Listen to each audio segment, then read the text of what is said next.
So what a lot of you may not know about 3D printing. 3D printing has actually been around since the 80s. It's actually older than I am. 3D printing was invented by a guy called Chuck Hull in the 80s. Hello everyone, my name is Simon Cousins. As he said, I'm the Business Development Manager for Hackett 3D. Now, as I just said, it's not a new technology at all. It was actually invented in 1984 by a guy called Chuck Hull.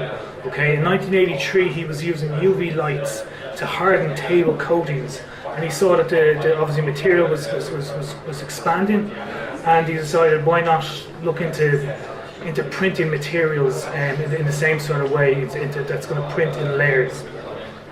And what he called it was stereolithography. And for obvious reasons, he changed that then to additive manufacturing, which is now more commonly known as 3D printing. I just said I'll show you some interesting facts about 3D printing. Well, first of all, 3D printing, it's very, very similar to normal printing. In normal printing, a layer of ink is put down onto a sheet of paper, whereas in 3D printing, it's actually a layer of material, which could be PLA, which could be steel, which could be pyrolodrome. There's all these different materials that just gets printed in layers, which creates a 3D file.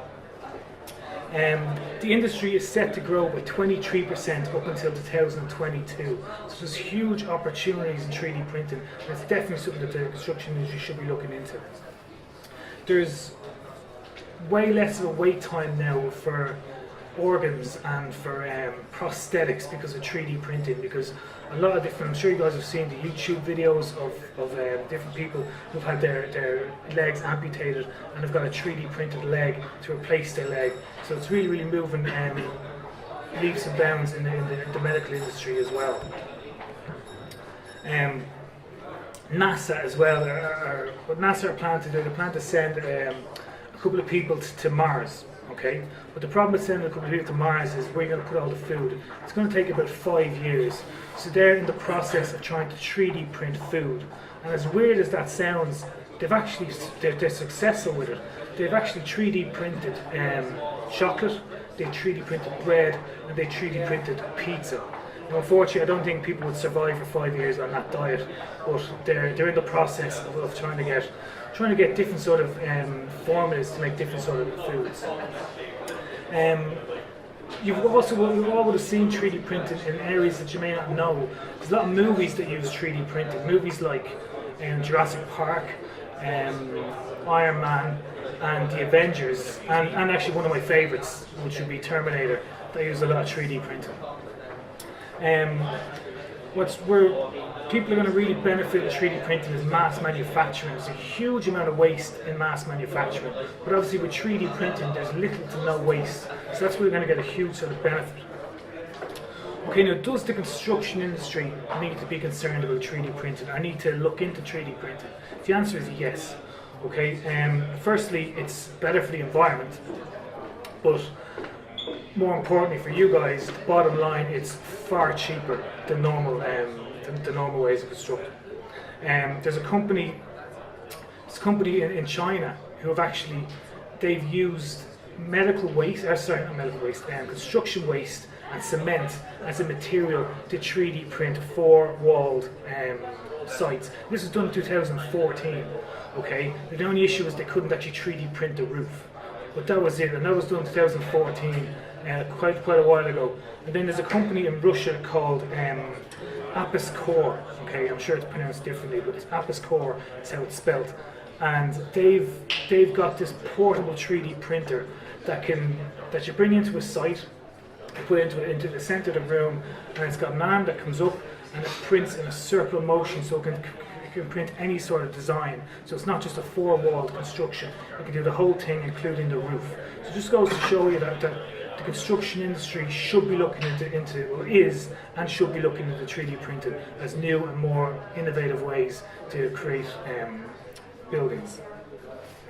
Okay, now Hackett's. Okay, what we do in Hackett's and the sort of 3D printing that we offer. Okay, yes, we can 3D print houses, but we 3D print them at a far smaller scale. We use them as communicating tools for architects, okay? And the machine we use is called the ProJet 660 Pro. And this uses a combination of inkjet print heads and a powder material, which allows us to print in full color and at a layer accuracy of 0.1 of a millimeter. And when I say full color, we're able to print in 4 million different colors. So I'm yet to find a color we can't actually replicate.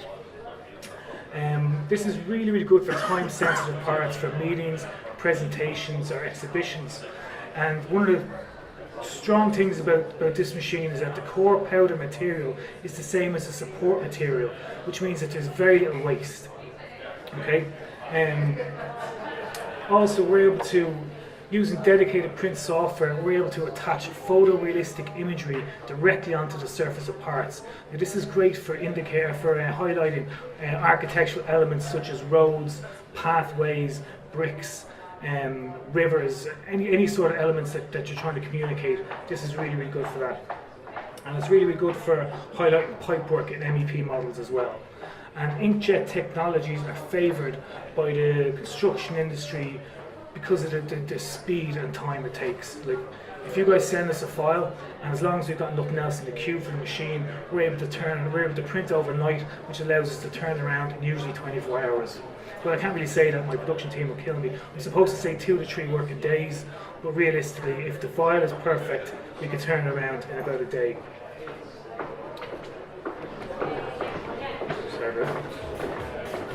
So here's a quick video of our ProJet in action. Okay, this is the software we use. It's called Materialize Magic. So what you guys do is when you send us the file, we send it into Materialize Magic, which allows us to understand exactly how much material is going to be used. It's our build chamber. It's about an A3 size chamber. And what's interesting about it is it's a layer-based printer, and it's powder. So a lot of people ask me, can they come into the office and see something being printed? By all means you can, but it's so boring you wouldn't want it. So once it's finished, as I mentioned earlier on, the core material is the same as the support material. So our machine, we hoover all the excess material back into the machine that can be used again in future prints. So there's little to no waste. At this stage now, we take it into a neutral environment because it's still quite delicate. We want to clean it off because we have to get rid of all the powder before we take it to the next process, the next stage. So at this stage it's still quite fadey, the colours aren't great, so what we do is we pour a glue over it, which is called cyrenacrinate. What that does is it enhances the colours and makes it a lot more durable.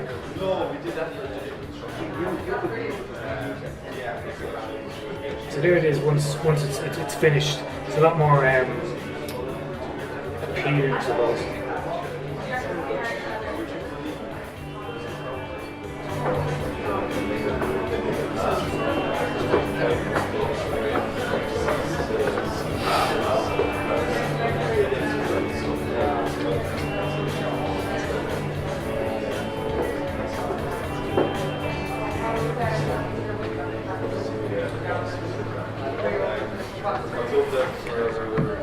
So as I'm sure you can tell, that video is actually quite old. What I'm going to do is show you now a lot better models we've done, a lot bigger projects we've worked with to show you exactly what the machine can do. Just to let you know how we price our models, it's all down to the amount of materials that's being used. And it's €2 per cubic centimetre of material used in a monochrome finish and $225 in full colour. So it's basically 12.5% more expensive in full colour. And to give, that doesn't mean a lot of people, that does not mean a lot to anybody. So basically an A3 size model will cost roughly about €1,000. So we usually say anywhere from 700 to 1,300. This is a model we did with South Dublin County Council. And what they're looking to do is a new visitor centre into the Dublin Mountains. And the issue was that a lot of people were concerned about how close it was going to be to the Hellfire Club. So what we can do is we can show them exactly where the Hellfire Club is at the very, very top, and exactly how far this visitor centre is going to be down. I'm going to be away from it. That's not going to actually affect the area at all. Another cool thing is they wanted a bridge to be put into it. Now, this is a powder printer, but the bridge was too thin and would have been too fragile. So we actually printed it in our plastic printer, which you may have seen inside. And so that's the red bridge there. That was printed. I just think that's an interesting thing. We can sort of use both machines together. And I wish I could say we did all this ourselves. We actually have a partnership with a model maker called from Presentation Models. Her name's Katie. She's brilliant, and she did all the trees. The reason we can't print trees is because they're too top heavy. They break, and it just doesn't look good on our end. We also do houses. What's great about this is it's a great communicating tool for you to help communicate with your clients, show them exactly what they're investing into, exactly what sort of rooms there. We can fully furbish it out. As you can see, this one's got toilets, it's got sinks, it's got everything in the house. And also what's quite important these days is you have to be able to communicate that. Not only what the house is going to look like, but the fact that you can fit 2 cars in the driveway, which is very, very important. Another one which has actually been in the news quite recently, this is College Green, and this is the pedestrianised plan for College Green. And what I think was so powerful about this model is the investment was, I'll be honest, it was a pretty big investment for Dublin City Council. But what's great about it is every time they want to make a change to this, the actual coloured pedestrian sort of area is removable. So that can be taken out each time, and they've got 4 different plans of this printed with us so far, and each time they want to show the different plans, they just take it out, plug it back in. It's very, very simple.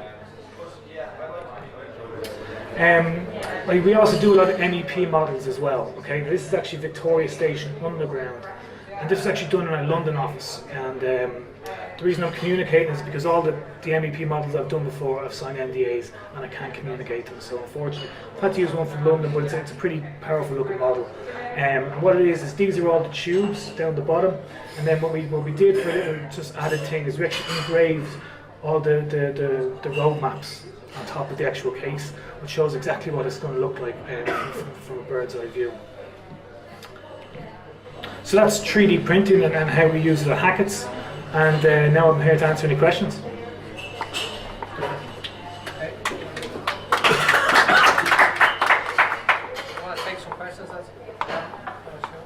Yeah, actually I was chatting with, who was it? You know the RT program, the Dermot Dannon? Yeah. And I was chatting, not with him, but with the QS that's on the job. And it's a very powerful physical solution for maybe an architect, you say, to show the client the physical product, you know. Now I know the Dermot sometimes shows them models, and he must make them out of what? Balsa wood, or what does he make them out of? He makes them off, he does them himself. He obviously has a traditional model maker in-house. We've actually tried to get in with Dermot Bannon before, but everything else... Is the cost too different? Is the cost too high? No, we're far cheaper than traditional methods and quicker. So with a traditional method, so let's say for instance an A3 model, usually they don't like doing them because they're more difficult. They're smaller, and obviously when they're doing it by hand it's a lot harder. So they try to push it to get bigger models, which is going to cost a lot more money. It's going to take a significant amount of time. So usually in a traditional model, the turnaround time will be about a month. They'd rarely do it in less time than a month. With ourselves, as I mentioned earlier on, well, I'll be fair to my production team, 2 to 3 days is usually our turnaround time, as long as there's nothing else in the queue to be printed. So the big selling point for us is we're, I wouldn't say significantly, but we are cheaper, and our turnaround time is a lot shorter, and we can print a lot more detail.